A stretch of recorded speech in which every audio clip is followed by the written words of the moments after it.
Challenge Mode Cox has seen a revolution recently. The release of Yama and Delve, updates to the raid itself, and new discoveries have all combined to drastically change how we approach the raid. This video will show you the current up-to-date solo CM no prep meta, both for money runs and for speed runs. I'll also look in depth at the time save of various items in the context of speedruns, focusing not just on the average time saved, but on the whole distribution of possible time saves, giving you the information you need to decide what's right for you. This is an advanced guide and is aimed at people who already know the basics and want to improve, as well as people already at the top level, just trying to shave a few seconds off their runs.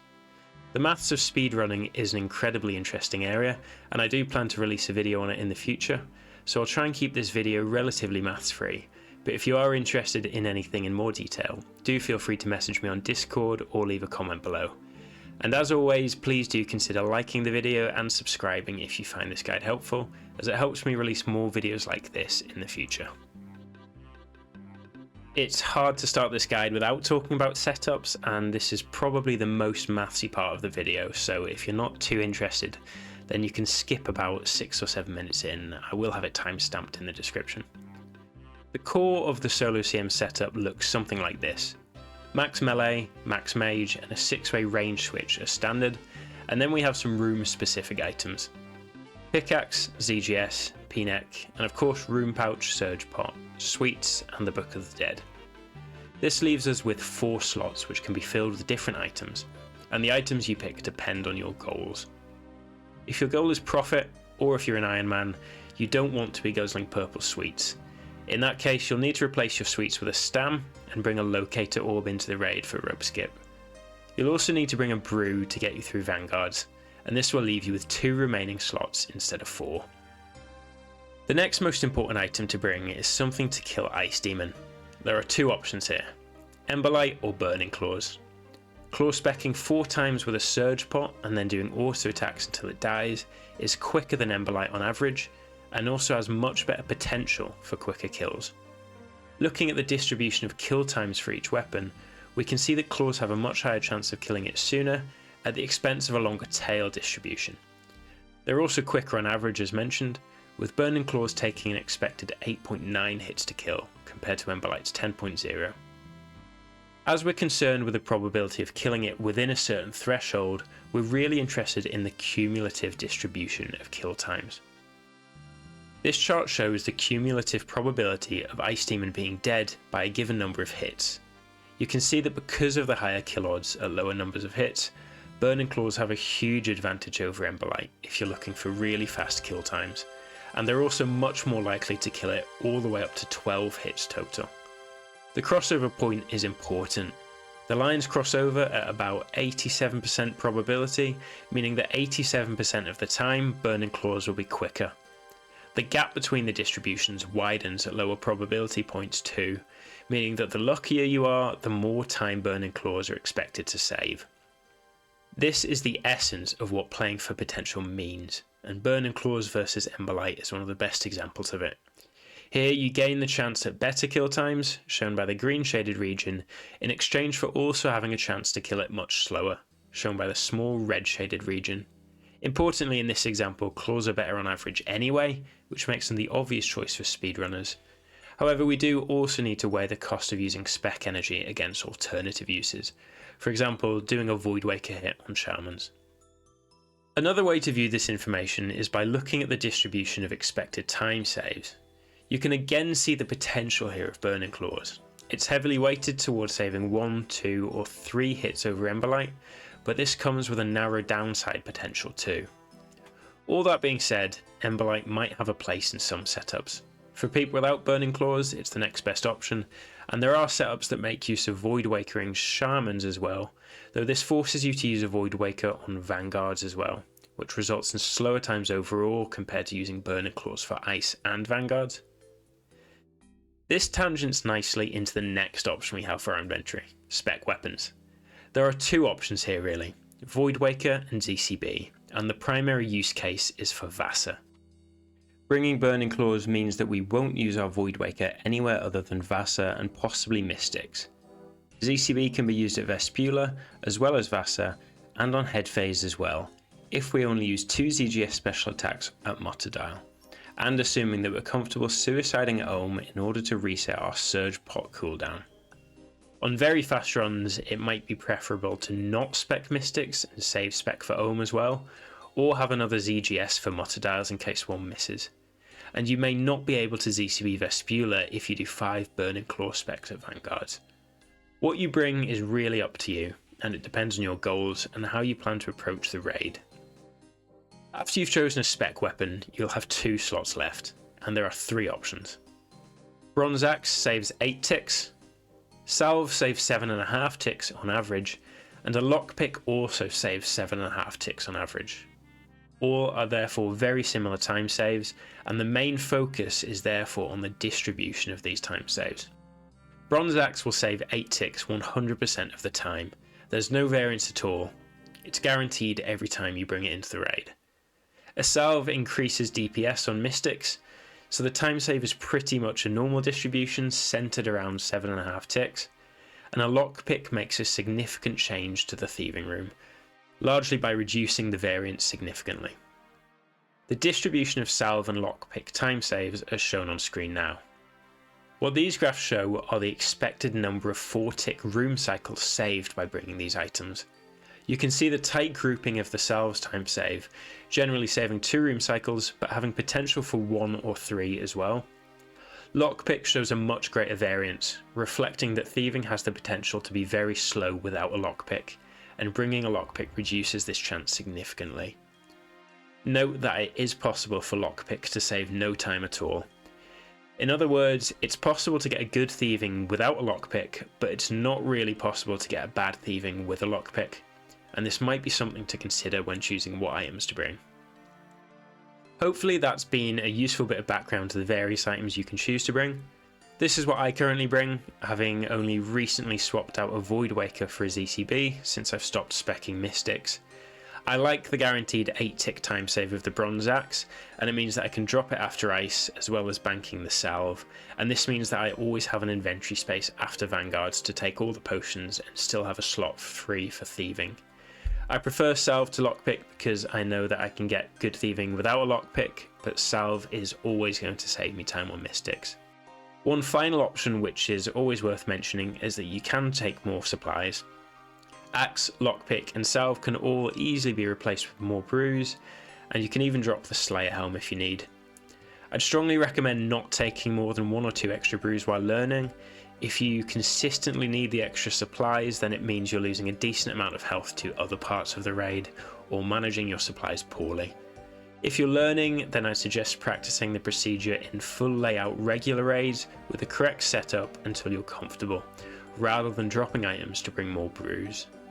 Before looking at room specific methods, there's a couple of general points to cover first.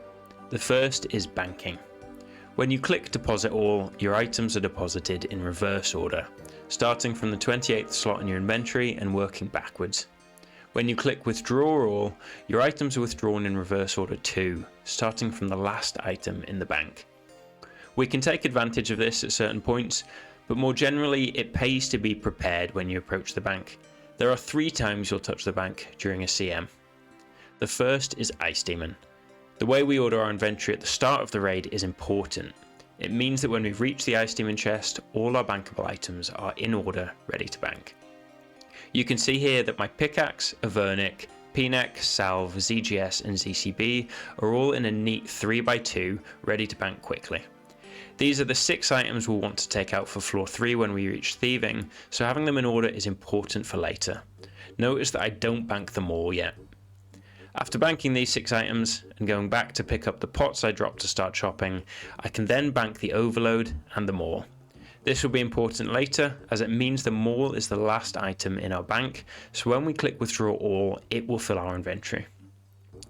After Ice Demon, the next time you see the bank will be Thieving, and again you'll need to sort out your inventory beforehand, while Thieving, so that you're ready to bank at the end of it. You have a few different options here, depending on your setup, but the general principle is that you want to get stuff banked in the right order, ready to take out before Ulm. You want to move your inventory around like this after Vanguards or while Thieving, so that you have your Slayer Helm, Burning Claws, grubs, revite, and then brews in this exact order in a 4x2. After you deposit your last grubs, head to the bank and click withdraw all. Because we banked more last at ice, this will now be the item withdrawn into our empty slot. We can then bank our helm, our claws, our maul, our revite, and then 3 or 4 brews depending on whether or not we're skipping vest pots.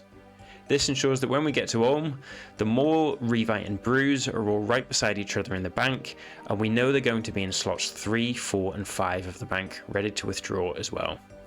After banking all of these items, we then withdraw the items we banked earlier, ready for floor 3. Again, these are already in the order we need, thanks to what we did earlier. Just withdraw from the first slot of the bank up until the overload. If you're taking vest pots, then you can use the revite you have for redemptions, otherwise try and do enhance only vesp, and I'll talk more about this later. The final time we see the bank is right before Ulm. As mentioned, we know that maul, revite and our brews will be in slots 3, 4 and 5 ready to withdraw. Make sure you have brews set to left click withdraw all. One final time save you might employ for very fast runs is dropping your items. You can equip your ZCB or Voidwaker with the Book of the Dead and drop your salve, pickaxe, ZGS and a Vernic if needed on the way down. Alternatively, you can finish your prayer enhance if you're comfortable flicking. Just do whatever you need to do to get 5 free slots, or 6 if you're bringing burning claws. And when you reach the bank, you can click withdraw all, which will give you your brews, revite, more, since these are the last items in your bank. This can save a few ticks depending how quickly you're able to bank normally, and you can also set up a screen marker for the withdraw all button to make it even easier. The second general point is quite technical, but can save a few seconds per run, so is worth learning. Stats decay naturally once per minute, and overloads rebuff your stats every 15 seconds from when they were sipped. If you don't pay attention to the timings, there'll be portions of the raid where your stats are ticked down unnecessarily. On the chart shown, for example, the red shaded area shows how much time your stats are ticked down for before the overload puts them back to normal. This is DPS loss, which is nearly always avoidable. By timing our overloads, we can make it so our stats are never ticked down, so we maximise our DPS. In order to achieve this, we first need to make sure our debuff timer is always showing, by enabling the setting shown on screen now. This makes the timer always visible, and then we just need to sip our overload whenever this timer is 1 below a multiple of 15. The first place you sip an overload is Ice Demon, and it's a bit fiddly here due to overload hits preventing you from banking, but there are about 10 seconds between you picking up your overload and needing to bank it, so there should usually be a window of opportunity for you to time it correctly. Alternatively, you could choose to drop something else like your Slayer Helm instead of your overload before chopping, so that you can guarantee timing it successfully. Here I see that my timer is nearly at 0, and so I want to sip my overload the tick it goes below 0, i.e. the same tick the timer goes back to 59. In reality, you can sip a tick earlier when the timer is on 0, but I don't do that in this clip, and this means I lose a tick on the boss as well. Forwarding the clip to the next stat tick down, you can see that my stats decrease for only 1 tick before going back up. This reinforces that I could have overloaded a tick earlier at Ice Demon to avoid this. Your next overload sip will be after Thieving, and here you'll always have a long enough window to time your overload sip correctly. In this clip, my timer is on 25 seconds coming out of Thieving, so the best time to sip my overload is on the tick the timer goes down to 14 seconds, which is easy to do as there's not much going on at this point in the raid. After Vespula, you'll overload again for rope skip, and it can be quite fiddly to time this as you're already trying to get up to 51 HP, so you won't always be able to do it perfectly, but there is generally a very long window here that you can overload during to ensure you avoid tick downs. You also overload after Vasa, and again you have a long window here to time it properly, get up to 118 HP, and overload the tick after the next multiple of 15.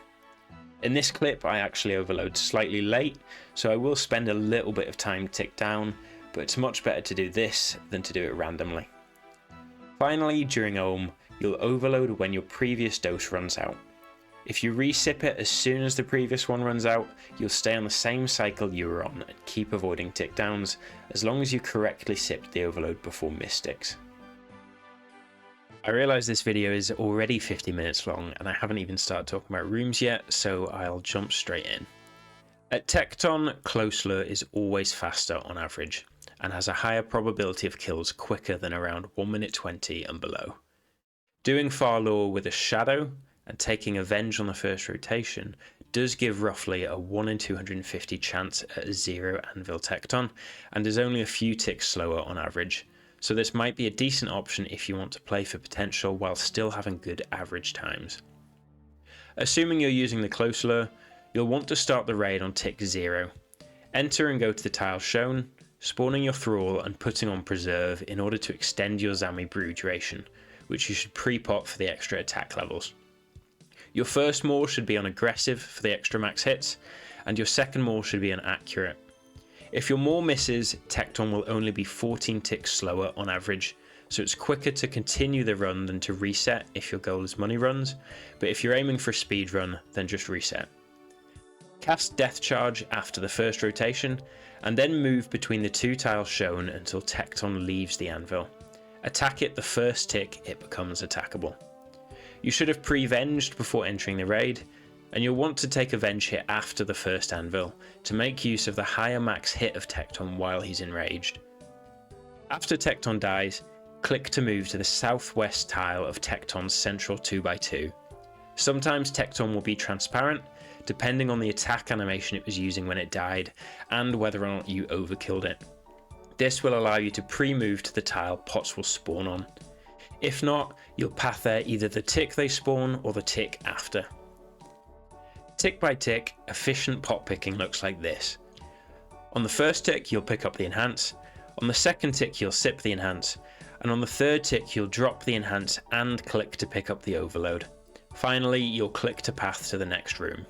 You'll want to configure custom menu swaps to help with this. For crabs, enter the room instantly. Don't wait for the loading line to appear, as this always loses a tick. Run to the marked tile, dropping an item and equipping your T-bow on the way in. Attack a crab and then move to one of the 4 tiles shown to absorb the crystal, depending on which tick you entered the room. If a crab moved towards you the tick you attacked it, resulting in you not getting dragged, then you'll need to absorb the crystal a tile further south.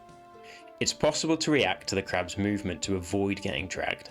Crabs will all path on the same tick on the raid's 4 tick cycle, and here I know from my entry tick that they're going to path the tick before I attack, so if I wait until the last possible tick to tag a crab, it's possible to react and click a crab that didn't path towards me, like shown. If I'd clicked the southernmost crab here, I wouldn't have been dragged and would have lost a tick. After this, do crabs like normal. Green first and then blue. Then go to the tiles shown and drop another item. Make your way back to pick up your first item and return to do the white orb next. Make sure you cast Death Charge at some point as well. Finish off with a red orb, pick up your item again and finish the room. Make sure you spam click the door so that you leave the tick the barrier disappears.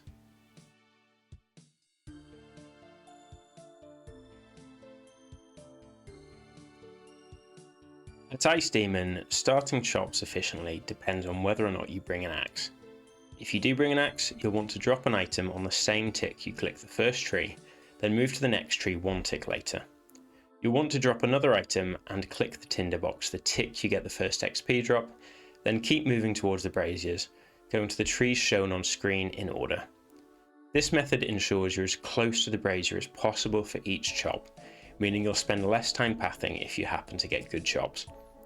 For example, in this clip, my chops are really good and I'm ready to dump before I'm at the closest tree. Doing the start shown makes it so that I'm on the east side of the second closest tree for my 4th chop, which means I save a tick compared to if I was on the south side.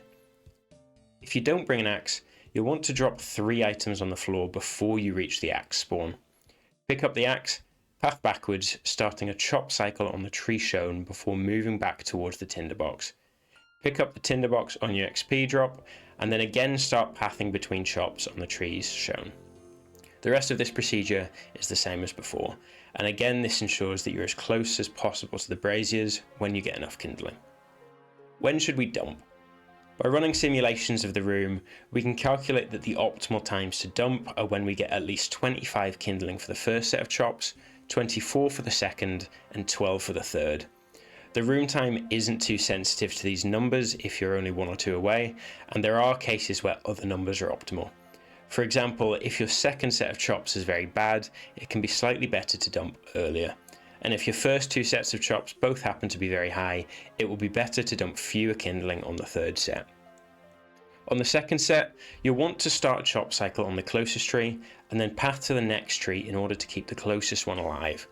Once you're getting close to the required number of kindling, start working your way back so that your final chop ends up closest to the brazier. You should pre-move towards the braziers on your XP drop, pathing back to the tree if you don't get enough kindling. Similarly, on the third set, get your first chop on the second tree so that you can finish on the closest one. If it dies like in this clip, just dump whatever you have, like the braziers in the order shown. After your final dump, spawn a thrall before banking in order to give your enhanced time to get you back to 99 prayer points. Then, as mentioned in the banking section, bank all the items you won't need apart from your maul. If you won't be able to time your overload sip to avoid tick downs, then sip your overload the tick you pick it up. This minimises the time you'll spend tick down and ensures the hit splats are all finished by the time you reach the bank chest. Cast Death Charge and kill Ice Demon. Either do 4 Burning Claw specs or Emberlight it. Don't Emberlight spec, as a Void Waker or ZCB on Shamans is a much better time save. Ice Demon is likely to still be alive after your Burning Claw specs. You can either auto attack it with Burning Claws until it dies if it's low HP, or if you have good enough clicks or it's high HP, you can switch into Mage Gear and manually cast Dark Demon Bane.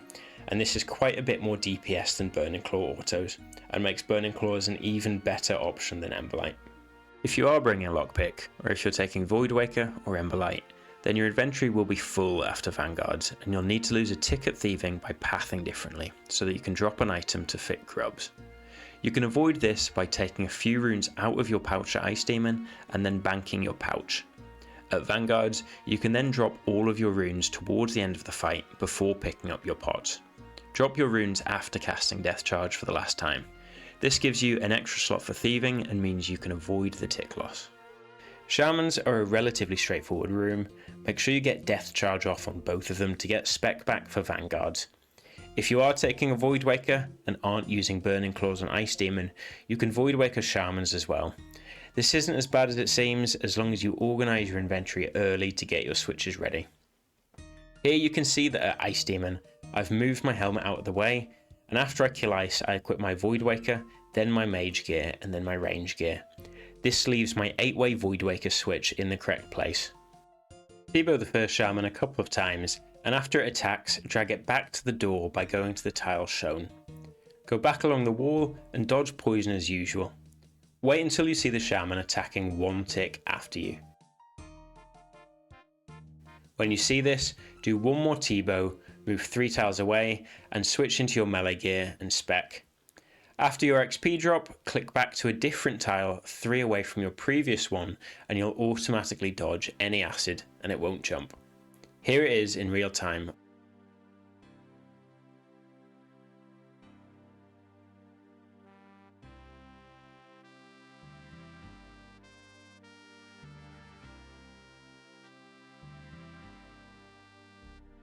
Eat sweets or sip your brew on the way to Vanguards so that you start on high HP. Set your quick prayers, put Shadow on long range, and put Scythe back to aggressive if you haven't already. The first rotation is always 14 ticks long, so you can fit 3 5-tick hits in here before they dig. Run into the room towards the tile shown. Spawning a thrall here will let it hit the further away Vanguards sooner. 3 ticks after the Vanguards start to move, you'll need to click back to this tile, which will keep you out of range of all the Vanguards. The general procedure is to shadow the melee once, or twice if the first hit was small, then T-bow the major on accurate. If the melee spawns southeast, you'll need to move towards the door after shadowing to avoid taking a hit. From here you can reach the major, but make sure you step back after the XP drop. After this, follow the ranger, hitting it until it's low, then hitting the major and melee. You can avoid damage by generally hitting the major later in the phase to reduce the number of hits you take from it. Sometimes it will be better to follow the melee if the ranger is already low, as you can trap the melee in nearly all cases. If the melee spawns southeast, its wander range means it can't reach you on these green tiles, and if the melee spawns southwest, its wander range will let you safe spot it on the green tiles shown. If the melee spawns north, its wander range will let you safe spot it on this green tile shown. The Cox Vanguards plugin can now show the wander range for the melee Vanguard, and this might be useful if you're still learning the safe spots. The melee can always be safe spotted on the north side by stepping to this tile first and then south the tile once it starts moving towards you. This also works on the west side of the Vanguard. And it can also always be safe spotted in the southwest corner by moving to this tile first and then south the tile after delaying a tick. If the melee spawns southeast, the only way to safe spot it here is by luring it towards the door like shown, which will still let you hit the major as long as you step back after your hit. Try to avoid doing this unless absolutely necessary, as it may lose time as the melee has further to travel when the Vanguards next dig. Burning Claws and Voidwaker add some more skill expression to this room. Because there are 14 ticks on the first rotation, you're actually able to fit 4 hits in if you attack on the first possible tick and do 2 4-tick hits. This can be done 100% of the time using a Voidwaker, since you can Voidwaker spec any of the Vanguards, but with Burning Claws it can only be done 2/3 of the time, since we only want to use B Claws for the Ranger. The method is as follows. Start the room as normal, spawning your thrall and moving to the start tile. Shadow the melee the tick they spawn. If the melee spawns southeast, you're going to go to this tile, then Burning Claw spec the Ranger twice. If the first hit is big, you can just do a Burning Claw auto attack for the second hit. After this, T-bow the Major on accurate as usual. If the melee spawns southwest, go to this tile and do the exact same thing. 2 Burning Claw hits, then T-bow the Major on accurate. Do try and get Death Charge on all 3 Vanguards, especially if you plan to ZCB Vespula. Try to focus on which Vanguard you're killing to reduce the time it takes to get potions, and start sorting out your inventory as you run into thieving.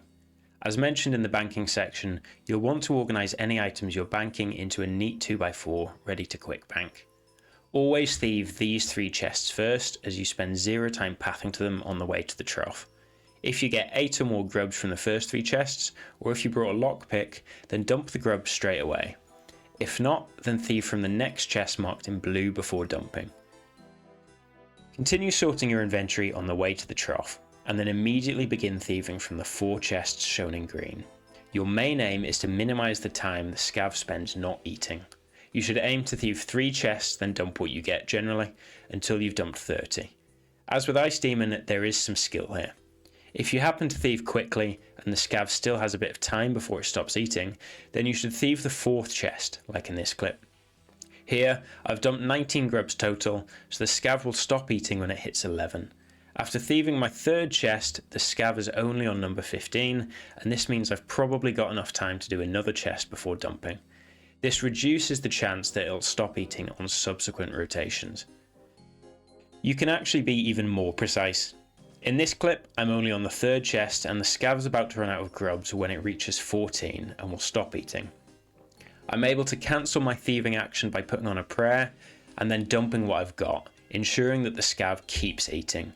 This is situational, but if you do this, you can continue the room as usual, and in this clip, it actually does save me a whole cycle of the scav not eating.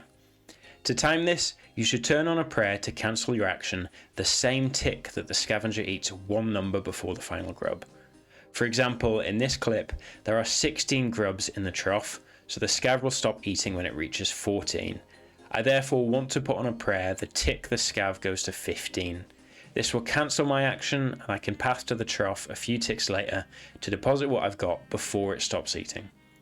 Note that the trough is empty for a single tick, but this doesn't actually cost a cycle. As long as you deposit grubs the tick it becomes empty, the scav will continue in its cycle.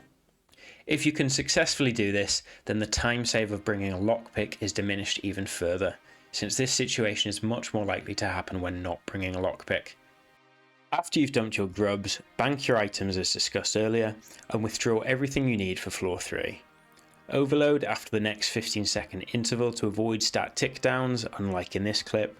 Spam click the door and get ready for Vespula. If you're ZCBing, then surge pot if you need it.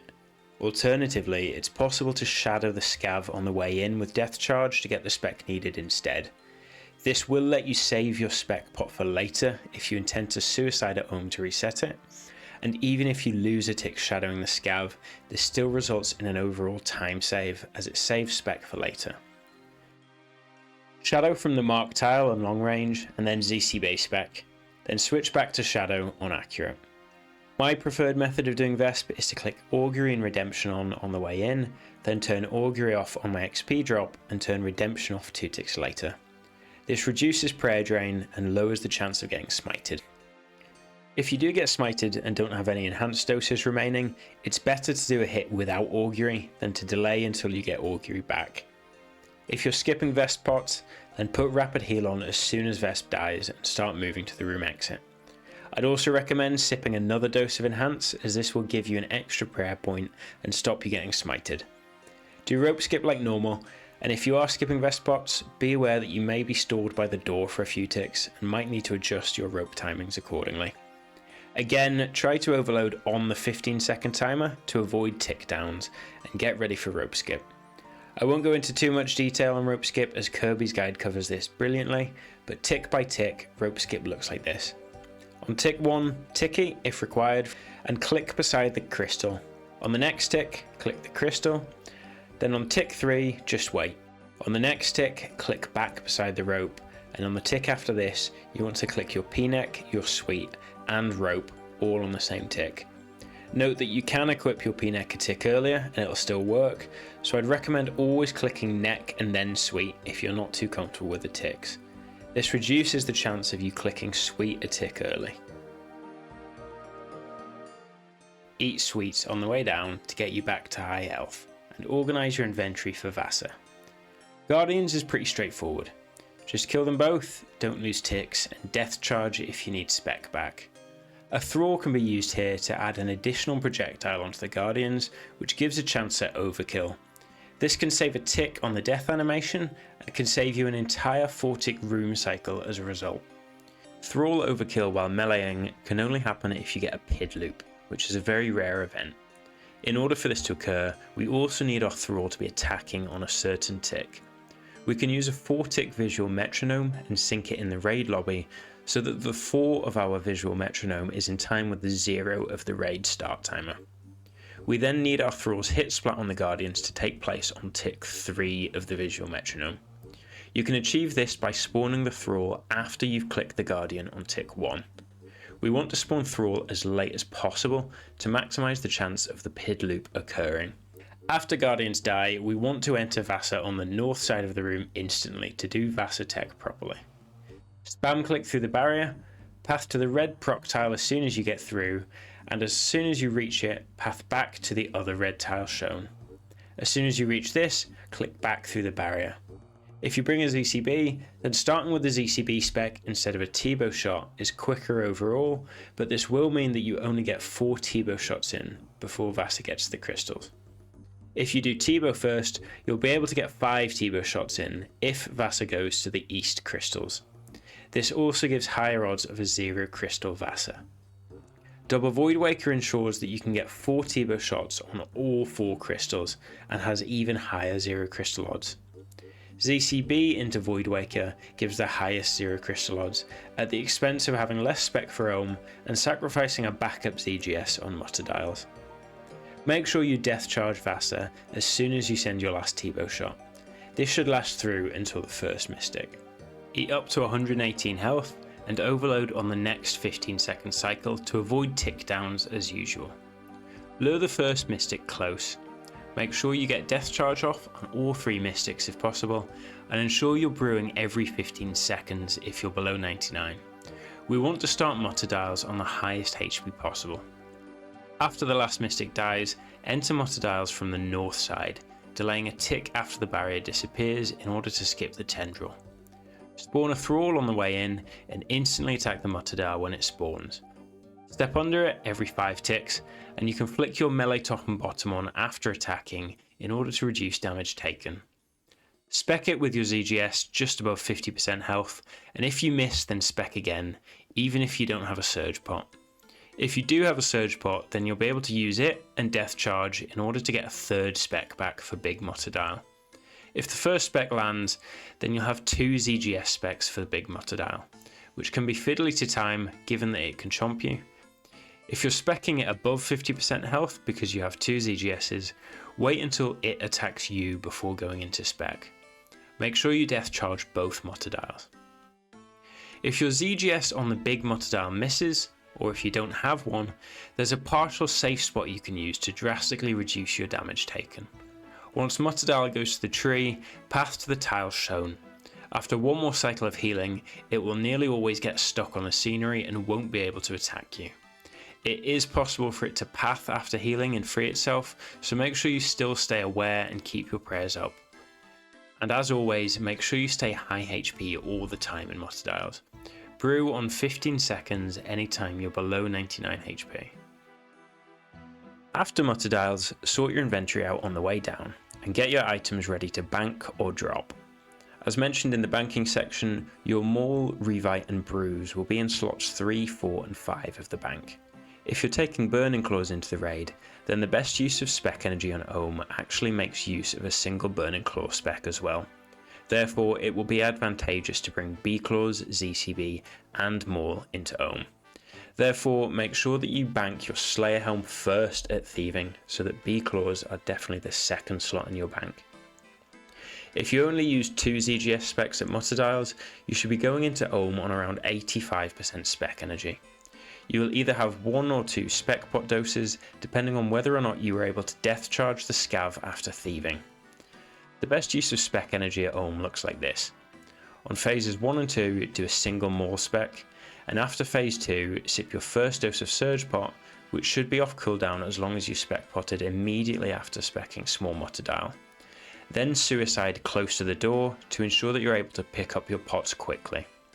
You should be around 90% spec energy at this point. Pick up your items and begin phase 3 with a single Maul and then a Burning Claw spec. And finally, sip your last surge pot dose. This will put you on between 35% and 45% spec, depending how quick your first 2 phases were. And this will get you a ZCB spec back just in time for head phase. You should get to 75% spec energy by the time the Ohm room is on 6 minutes and 30 seconds, meaning you'll nearly always get full value out of it. If you used 3 ZGSs at Muttadiles, then you have 50% less spec to play with. In this case, you'll likely need to suicide after P1 if you want to get enough spec back for a Maul on every phase. Alternatively, you can decide to not Maul spec on P1 and do the rest of the specs as normal. This is half a second slower on average, but has a higher upside potential. If you only have 1 surge pot dose as you weren't able to death charge the scav after Thieving, then simply don't do the Burning Claw spec, and otherwise do everything exactly the same. If any more misses, it's better to do a backup spec, and don't ZCB on head phase. I won't talk about Ohm methods, since these are already very well covered in other videos, such as Cinderus's World Scythe Guide. Another method that is quite useful is a damageless method of doing 3 shadow hits and 1 scythe hit on P3. It can be useful to know this if your supplies are low. You can World Scythe until the melee hand is at around 200 HP, and then start doing this method to kill the hands at roughly the same time. For speed, always try to kill the melee hand last, then run towards the back of the room while putting your range gear on. This reduces the chance of your T-bow shots getting nulled. If you did everything in this guide, then you should hopefully get a pretty decent time.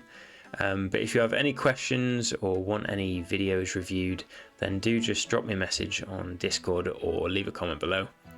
Hopefully you found this video useful in some way. If you have, then please do consider liking the video and subscribe if you'd like to see more videos like this in future. Thank you for watching and good luck on your speedruns.